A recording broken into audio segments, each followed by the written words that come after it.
How many of you ever heard of a little city called Geneva? Geneva, Switzerland? The Geneva Conventions? So when you look at the first agreements on military, shipping, telephones, negotiations, etc., almost all of them are signed in Geneva, Switzerland. That's not an accident. About 150, 200 years ago, the Swiss roughly went to Europe, because Europe owned the world. I'm not condoning or criticizing, I'm just saying is. And the European countries were fighting with each other as they were building their colonies up. And the Swiss said, you need to stop fighting with each other. You should talk. You should negotiate. You should be peaceful. And trade would grow. And you know where you should do that? Right here in Switzerland, because we Swiss are the living embodiment of all you European peoples getting along. Swiss people are part German, French, and Italian. They have German, French, and Italian cultures intact in different regions, and they still speak German, French, and Italian. But every single person in Switzerland views themselves as a Swiss person first. The only German-speaking country in all of Europe to ever fight Hitler? Switzerland. Because German Swiss see themselves as Swiss before they see themselves as German, even though they know German culture and speak German. Switzerland was able to parlay that to Europe. They were able to say, we know your languages, we know your cultures, we know how you think, and we're the living embodiment of all you people getting together. You should make us your negotiation center. They did that, and it worked. And that's why most of all your negotiations are in Geneva, Switzerland. We talk about the UN in New York. Did you know that the UN building in New York is not the only UN building?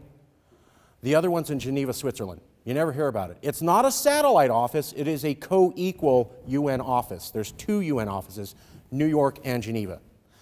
Anybody hear about Syria? We're having a little war there, a bunch of negotiations. Those are going on in Geneva, Switzerland. But here's the problem.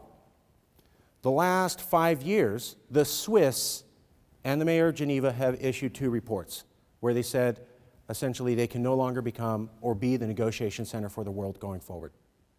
Do you know why? Because a European center full of different types of Europeans made sense as a neutral negotiation center when Europe owned the world.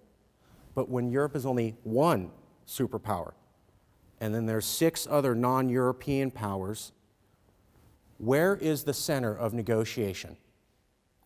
When the powers are European, American, Russian, Chinese, Indian, Brazilian, and Southeast Asian. Let me make it a little bit more simple.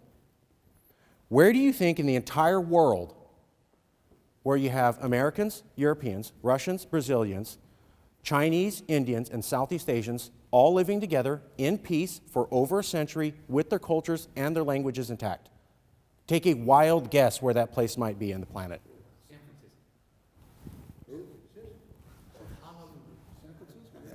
It's all of California. Yes, we are that place. We are the place that has all of the superpower peoples with their cultures and languages intact together and have lived peacefully for over a century. We are the place that has what the Swiss did 200 years ago, but for the people who will be running the world for the next century. So we should be the new negotiation center because they're walking out of the old ones. You're either going to make a new store that everybody likes to buy the products, or they're going to walk out of the old stores and you'd have no central negotiation. That's what's going on. We can step in and bring them and make this the new negotiation center. Here's why that's not that radical an idea. Where was the first UN located or supposed to be located? Exactly. It was not New York. The world got together after World War II and said, the best place we'd like to have a negotiation center for your first UN, San Francisco, California. The American federal government said, no, it's going to be in New York City because that's right next to Washington, D.C. That was over the wishes of the world. So we were already seen as the center of negotiation back then. Furthermore, we have great relations with all of the new superpower peoples. Anybody heard of a guy named Tony Blair, Prime Minister of England? Arnold Schwarzenegger did climate change legislation. I'm not talking pro or con on that. I'm saying he did. It got world attention. Prime Minister Blair flies from England over America to California, does a bunch of press conferences with Governor Schwarzenegger, flies in his jet all the way back to Europe, doesn't stop anywhere else in the rest of America. Dmitry Medvedev, the Prime Minister of Russia, flies from Russia to Silicon Valley because Sergey Brin is a Russian immigrant and one of the people who started Google or PayPal.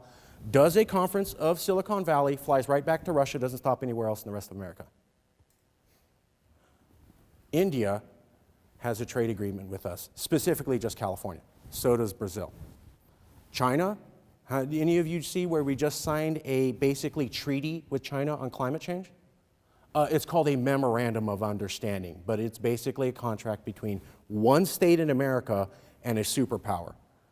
That's something the federal government should be doing. Your governor just did that a month ago. Did you see any protest in this state about that? No. Because we're so used to having foreign people coming here and dealing with them as a almost nation par excellence, it doesn't even raise an eyebrow. The Prime Minister of China just met Barack Obama here in California about 2 months ago. Anybody hear that? That was the first meeting between the Chinese and the American president. The Chinese specifically said it's going to be in California for the first meeting with America. So these superpowers already know us, and we already have a reputation independent from the US. We can become the negotiation center. We're already one of the top 5 trade centers for the world. We already have the Milken Global Conferences, which are effectively something where we get 300 world experts. We already have Bohemian Grove, which gets about 500 to 1,000 people from around the world. We were already asked by the CIA to do an intelligence review around the world out of San Francisco the last couple of years.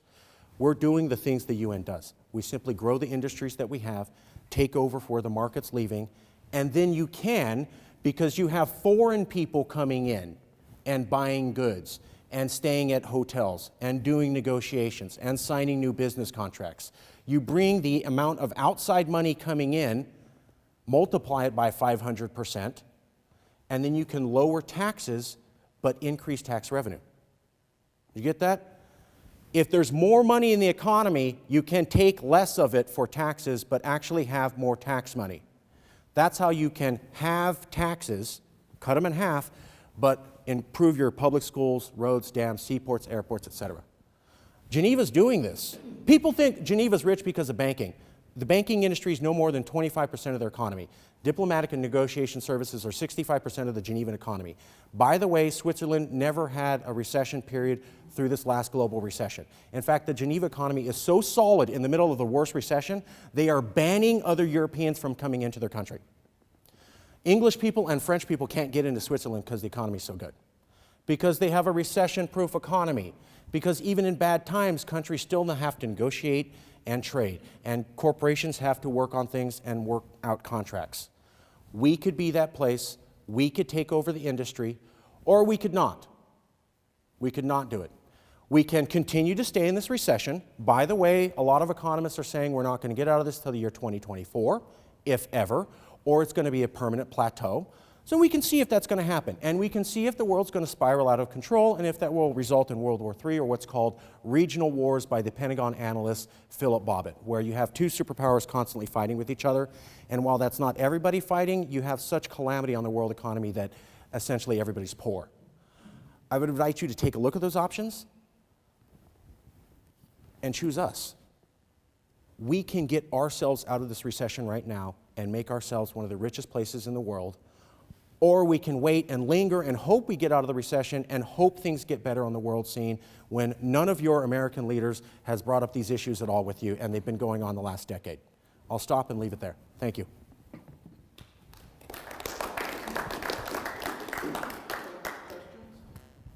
Yeah, please.